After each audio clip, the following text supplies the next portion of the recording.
Today, I'm going to be removing and disassembling the Powerhead on this 40 horsepower, 2-cylinder Mercury Outboard. This is the after-work garage. So what's going on? In the last video, I had this thing running in a tank with some difficulty and determined that it probably needed a new thermostat and poppet valve as well as a fuel pump. And in fact, it did need a new thermostat and poppet valve. I ordered those. I ordered a new fuel pump, but the fuel pump membrane wasn't broken.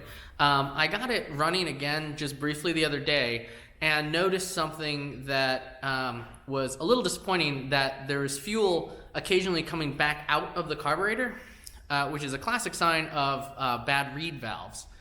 And this would also be consistent with the idea that the fuel pump wasn't working properly, because the fuel pump in these engines draws off of the vacuum or the pulses, pressure pulses in the crankcase. And if the reed valves aren't working how they should be, those pressure pulses aren't that great, and they're not going to support pumping fuel like they should. This is also consistent with the hard time I had starting it and its reluctance to idle. So I'm going to go ahead and check the reed valves and replace them. But unfortunately, this motor is an example of one of those designs that I can't even fathom why one would put a motor together this way. So every other two-stroke that I've worked on has the reed valve assembly right behind the carburetor, where you unbolt the carburetor and then there's a block, a reed valve block, that has either reed valves that kind of open like this or pedal reed valves. But this motor has reed valves that are actually integrated into the crankcase, sit around the crankshaft. So you actually have to pull the whole power head off, crack the block apart, remove the crankshaft, and then you can access the reed valves. I don't know why they made these so difficult to service, other than maybe the thought is the reed valves should last the life of the engine. But for us, it means that we have a fair bit of work ahead of us, but it will give us a chance to look at the health of the engine from the inside out, as well as get a little video on removing the block, getting it apart, and hopefully back together again. So let's get started.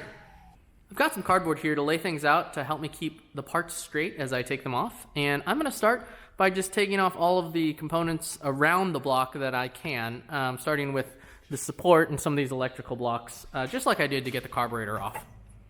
And again, when I'm taking things off to get to the engine block like this, I'm trying to disassemble as few things as possible and take as large a unit off at a time as I can. That way I will have to reconnect fewer things later, and reassembly will presumably be easier. With the carburetor off, we can see the intake to the crankcase, and those little holes in there are the openings to the reed valves. And I can already see, and I'm not sure you're going to be able to see this, given my light situation, that some of them aren't totally seating up against the hole bottoms to seal off the holes like they should. For example, that one in there on the far right of your screen isn't seated properly, so that's going to be leaking air, which tells me that these definitely need to be replaced, which I guess is good confirmation that what we're doing is worth it. But also, you know, why do they put them there? Normally you just have a block here. Next, I removed the starter motor, which is just held on by a bracket on top, and disconnected the electrical connections to it. After that, I removed the shift and throttle linkage assembly, which is just held on by a few bolts. And then finally, the follower arm that actually actuates the carburetor throttle plate. Alright, let's work on this side of the engine.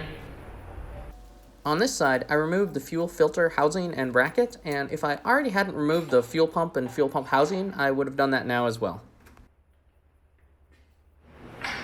Alright, this is all going to come off with the stator under here. So the next thing I'm going to do is take the flywheel off.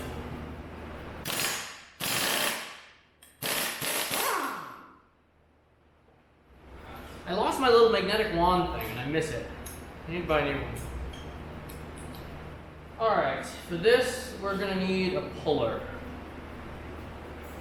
So there's a bunch of bolts up here. There doesn't seem to be bolt holes to pull with, but I think I'm going to use these bolts. I'm going to take one out, or three of them rather, and then use those to pull with. There's 1, 4, and 6. Here's where things didn't quite go to plan. While I was trying to pull off this flywheel, it seemed really stuck on there, and twice it stripped out the bolts that I was trying to use to pull it off. Fortunately, it stripped out the threads on the bolts rather than stripping out the holes in the flywheel itself, but I didn't want to chance it and try, banging on it and heating it and all sorts of other things. So I decided to just take off the bolts holding the flywheel assembly to the crankshaft, and for my purposes, this was good enough. Okay.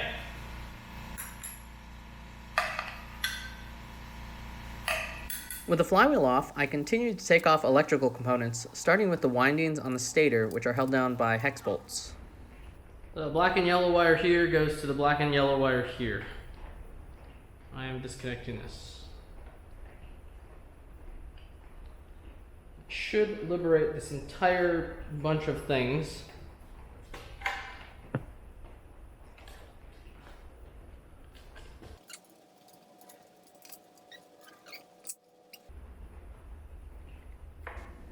That really doesn't fit. Since I didn't remove the flywheel hub from the end of the crankshaft, I actually wasn't able to remove this electronic ring that went around the crankshaft. So instead I just removed the wires that came out of it from the wiring block that it attached to. Now this was a little inconvenient because it was rattling around, but seemed to be a good solution rather than trying to whack at this thing too much more. Conveniently, it says on here brown and white and brown and yellow, so that tells me where to connect those when I go to reconnect it. For now, I'm just going to keep working on getting the block apart and off the motor, and part of that is moving all of this out of the way. Alright, we're looking pretty stripped down here. We do have this bar still, which has some issues in terms of access to some of these bolts. But I'll tell you, I think it might just all come off as one unit. I think we're going to be okay, because this is just going to lift off of this shifter rod. To remove the Powerhead bolts from the bottom, we need to get this cover off. And this cover, it looks like, just has some screws. You can see one there and one back here. And I'm going to try to take this off and see if it reveals our bolts.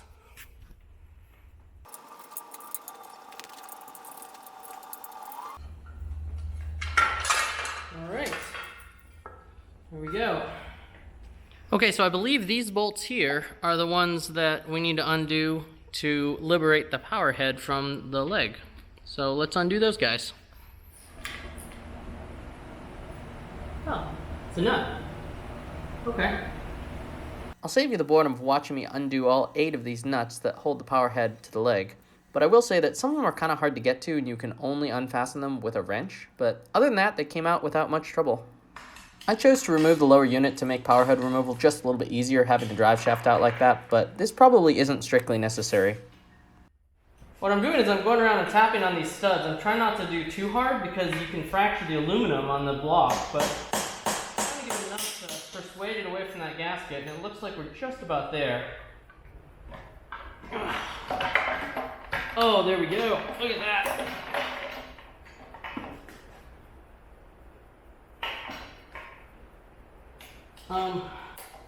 Okay. I didn't expect that. I don't want the block to come out alone. Here we go. Hey, she's free. Guys, we have an engine block. Look at that. Alright, I have the Powerhead over here on the bench. Obviously this is the bottom side, top side. I'm going to go ahead and take off this shift linkage arm thing so we can get a little better view of the block. We're going to have to take it off anyways because what we really want to separate is this part of the crankcase from the block here.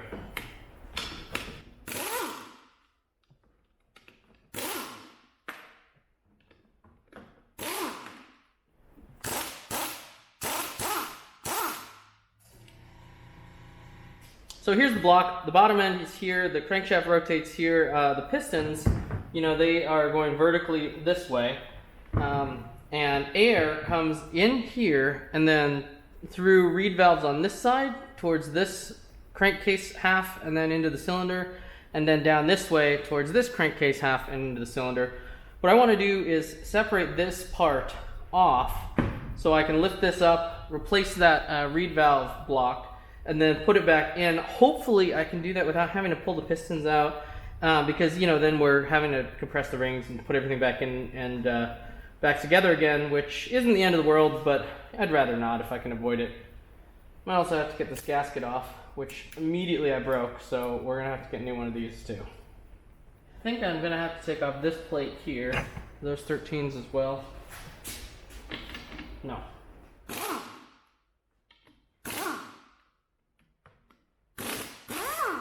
So don't do what I'm doing here. What I thought was a retainer plate is actually the lower bearing carrier and crankshaft seal, and you can't really get it out until you separate the crankcase. I did get there in the end, however.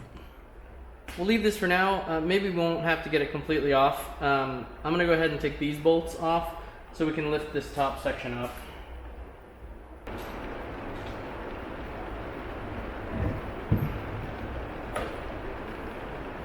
Alright, we still have this bolt and a bolt over here. I am going to have to take this guy off just because, well, I need clearance for that bolt.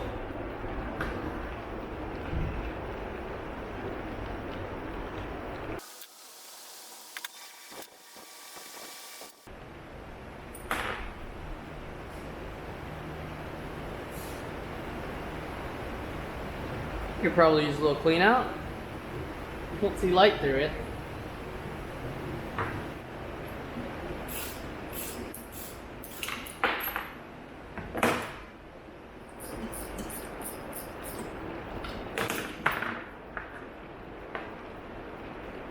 This one is longer than that one.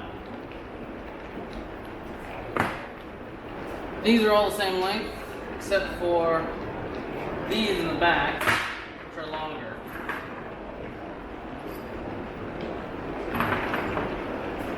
And the two in the front are opposite lengths. Raining out. Okay, that's broken free enough that I don't think we're gonna have a problem lifting this up. I just want as few things sticking as possible. Okay. This is a seal. This is a rear main bearing seal. Not rear. This is the lower main bearing seal right here. I'm going to try the most trusted multi-use tool in the toolbox.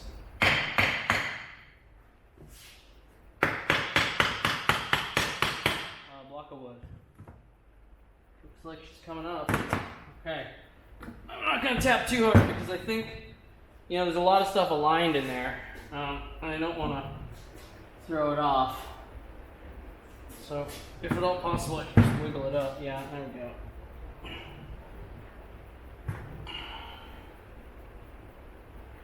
Coming up okay. Over here.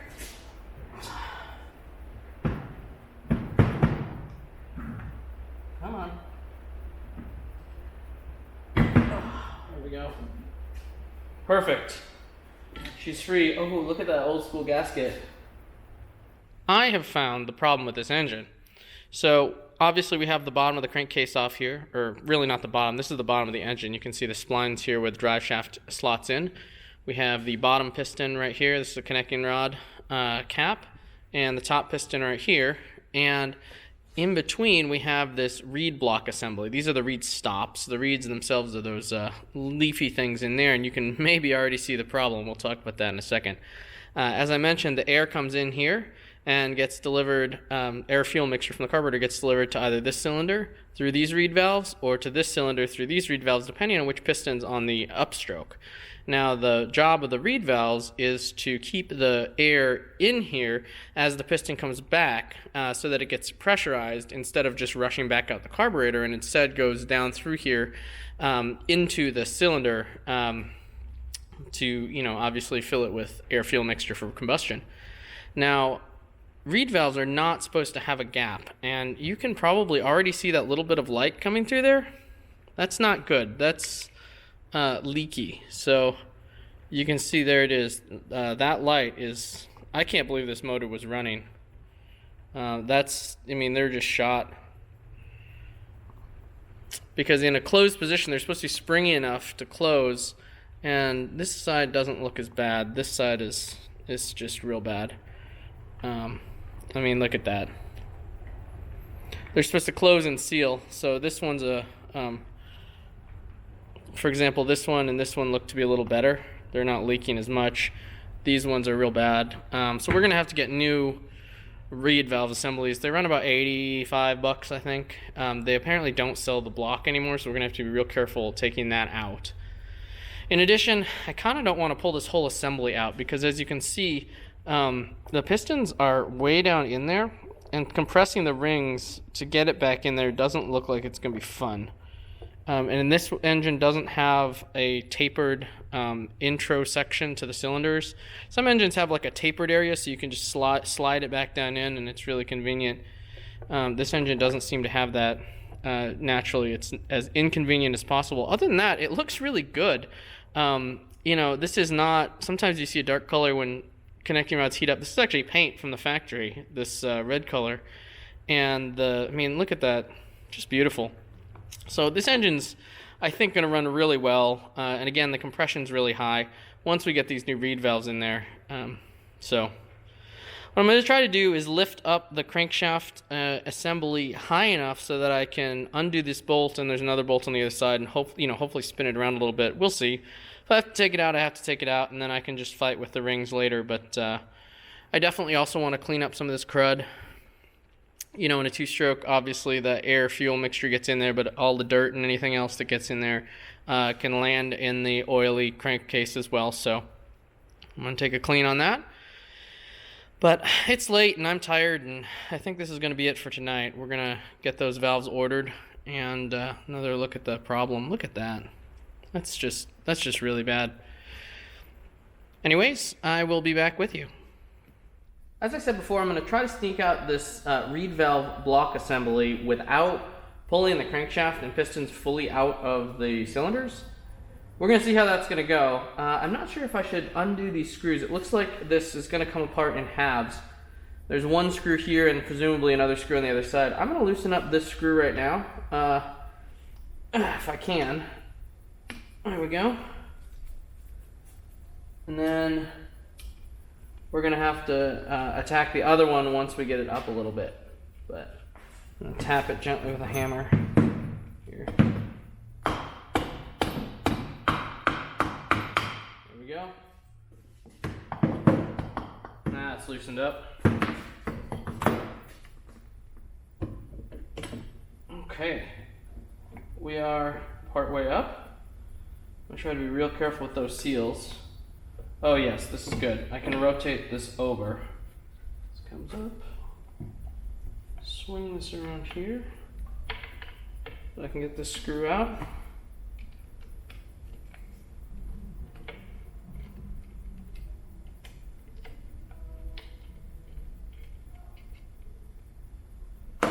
Okay. Now let's see if I can pull this assembly apart. How does this work here? Should just pull apart, right?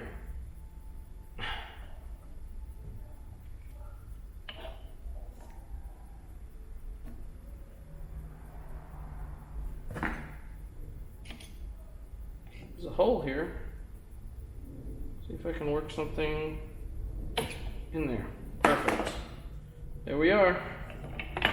Okay, we have one half apart. Carefully rotate this around. It's half out. We have our little nut down here that fell down. And carefully get this out as well. So if you can see, there's a locating pin down there in the bottom that keeps the reed valve block from spinning with the crankshaft. That goes into this hole here. That's actually two holes on either half of the reed valve block assembly. This right here is, I believe they call it a labyrinthine seal, so there's not like rubber in there. What it is it just forms so many different ways that gases would have to go between the two halves of the crankcase from under one piston to under the other piston that it can't really make it. So that forms a pretty effective seal up against this part of the crankshaft without having to rely on some sort of a rubber thing that could degrade over time. As long as we have the block this far apart, I'm going to pop off the exhaust plate here just to take a look at the health of the engine inside, and then I'm going to flip it over and look at the cooling passages as well. So this is actually the intake side of the engine. The crankcase would pressurize fuel air mixture coming up into here, push it into cylinders. You can see those pistons look really good. no evidence of scoring. Rings are free on both pistons, except for this little, gunk here. I am going to wipe that out, but what I'm not going to do is use any solvents, and I'm not going to try to clean any of the rotating surfaces, because since I'm assembling this motor, or since I'm not disassembling this motor completely, I don't want to have to put assembly lube and break it back in again, and worry about starving those surfaces of lubrication when I start the motor back up again. Okay, so here's the passage to the fuel pump. This is the area behind the fuel pump right here. I'm going to clean that out real quick. Some of that oil, standing oil out of there. With this looking as good as it is, I'm not going to mess with it. I'm going to put it right back together. You can see those pistons look really good. Obviously the crankshaft's not totally in its seat, so I'm not going to mess with it too much. Well, after a long wait, our new reed valves have finally come in, and look at this old packaging. This is, even the staple's like super old. This is definitely new old stock here. So let's go ahead and open her up and see what we got. I'm going to be careful because I definitely don't want to bend the reed valves in here, the new ones that we're getting. And if you notice, I broke out an old piece of cardboard because I wanted this to be as clean as possible since we're reassembling everything. And I definitely don't want to bend any of these. There should be 4 of them in here. They're just very stuck together now. You want to be, again, very careful not to bend these florets. Because they're going to sit on here, and then you want them to sit flush, and you don't want them to be bent, peeking open like these are. But before we get into this, first thing we're going to have to do is take off these reed valve stops. Now these are harder metal pieces that just prevent the reed valves from opening too far. And I believe they're held on with these 8mm bolts. You can see there's the issue right there's one that looks pretty bad. See how it's flapping up like that and not closing all the way?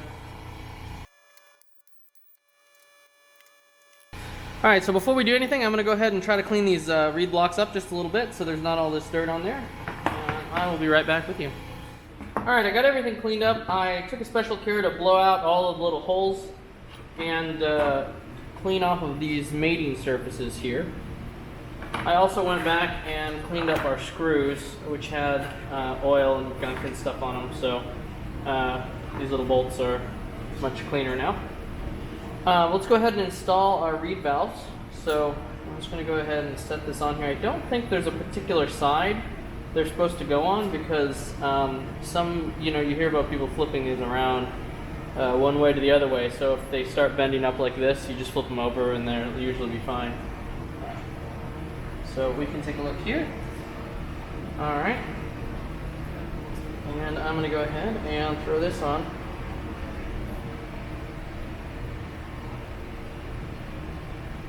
Off.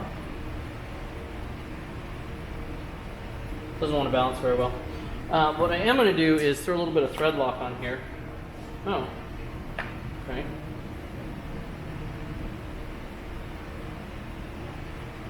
This is different. This is like glue stick thread lock. I don't know about that. This is more what I'm used to seeing.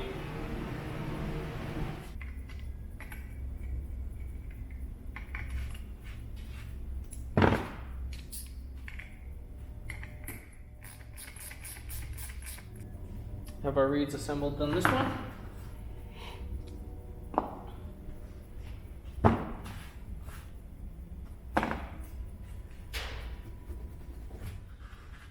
Here we go. Grab the next set.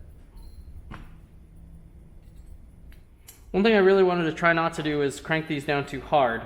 Part of why that thread lock's on there is so that you don't have to, because